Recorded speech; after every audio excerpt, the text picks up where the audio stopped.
Welcome to my channel. ഇന്നത്തെ current അഫയേഴ്സിലേക്ക് കടക്കാം. ഇന്ത്യയിലുടനീളമുള്ള പട്ടികജാതി സമൂഹങ്ങളുടെ ഉന്നമനം ലക്ഷ്യമിട്ടുള്ള ഒരു സംരംഭമാണ് പ്രധാനമന്ത്രി അനുസൂചിത് ജാതി അഭ്യുദയ യോജന. പ്രധാനമന്ത്രി അനുസൂചിത് ജാതി അഭ്യുദയ യോജന PM അജയ്.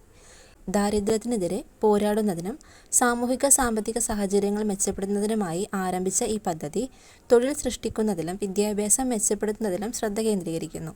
അപ്പോൾ എന്താണ് PM അജയ് എന്ന് പറയുന്നത് എന്താണെന്ന് ഓർക്കുക. ഇന്ത്യയിലുടനീളമുള്ള പട്ടികജാതി സമൂഹങ്ങളുടെ ഉന്നമനം ലക്ഷ്യമിട്ടുള്ളൊരു സംരംഭമാണ് ഇത്. 2025 ഫെബ്രുവരി 7 മുതൽ 11 വരെ ഗുജറാത്തിലെ ഗാന്ധി നഗറിൽ വെച്ചാണ് ബിംസ്റ്റെക് യുവജന ഉച്ചകോടി നടക്കുന്നത്. ഇന്ത്യ ഗവൺമെൻറ്റിൻ്റെ യുവജനകാര്യ വകുപ്പ് സംഘടിപ്പിക്കുന്ന ഉച്ചകോടി 2025 ഫെബ്രുവരി 8 കേന്ദ്രമന്ത്രി ഡോക്ടർ മൻസുഖിൻ്റെ സാന്നിധ്യത്തിൽ ഔദ്യോഗികമായിട്ട് ആരംഭിക്കും. അപ്പോൾ ബിംസ്റ്റെക്കിൻ്റെ വേദി എവിടെയാണ്? ഗുജറാത്തിലെ ഗാന്ധി നഗറിലാണ്. കപ്പൽവേധ ക്രൂയിസ് മിസൈലുകൾ സ്വന്തമാക്കുന്നതിനായി ഇന്ത്യ അടുത്തിടെ റഷ്യയുമായിട്ടൊരു കരാറിൽ ഒപ്പിട്ടിട്ടുണ്ട്.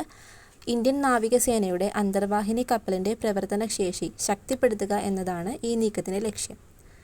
അപ്പോൾ ഇന്ത്യ റഷ്യയുമായിട്ടാണ് ഒരു കരാറിൽ ഒപ്പിട്ടിരിക്കുന്നത്. കപ്പൽവേധ ക്രൂയിസ് മിസൈലുകൾ സ്വന്തമാക്കാനാണ്. 2025 ഫെബ്രുവരി 7 ഇന്ത്യൻ ബഹിരാകാശ ഗവേഷണ സംഘടന അതായത് ISRO CE-20 ക്രയോജനിക് എഞ്ചിൻ്റെ ഇഗ്നിഷൻ ട്രയൽ വിജയകരമായി നടത്തി. Launch vehicle mark 3 LVM mark 3ൻ്റെ മുകളിലെ ഘട്ടത്തിന് ശക്തി പകരുന്നതാണ് ഈ എഞ്ചിൻ. CE-20 cryogenic എഞ്ചിനാണിത്. ഉയർന്ന ഉയരത്തിലാണ് പരീക്ഷണം നടത്തിയത്. നാസയുടെ വരാനിരിക്കുന്ന ദൗത്യമായ പണ്ടോറ 2025 വിക്ഷേപിക്കാൻ ഒരുങ്ങുന്നു.